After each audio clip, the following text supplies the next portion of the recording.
This is what college football looks like today, but to better understand the beauty of what we have, let's take a look at how far we've come. You already know that the first game was in the Northeast in the 19th century between Rutgers and Princeton, with the sport more resembling rugby than anything else, really until the introduction of the forward pass a little after the turn of the century, a time dominated by Ivy League schools, so, go figure. For the next 20, 30, 40 years, the sport, which now included the Pacific Coast Conference out west, the SWC and Big 8 conferences in the southwest, and the SEC in the southeast, was largely dominated still by the Ivies, but now also by the Midwest, including a tiny Catholic school in Indiana, Notre Dame. And then Army in the wartime 40s dominated, and they introduced players specializing on either offense or defense. Yeah, it took that long.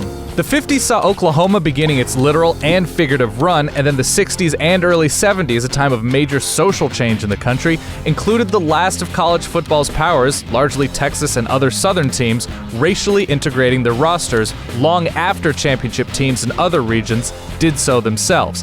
If that time on the field was dominated by any one thing, it was the powerful ground games of teams like Nebraska, Ohio State, USC, and Oklahoma, which led into perhaps the beginning of the modern era, the 1980s, which introduced the blending of power and speed at places like Miami and Penn State.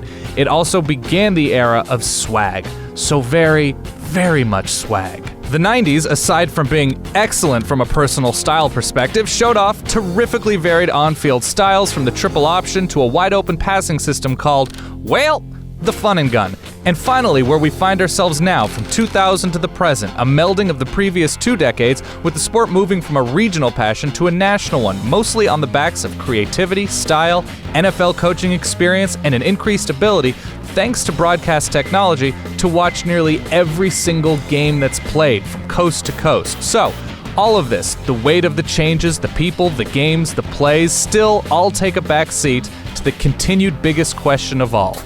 What comes next?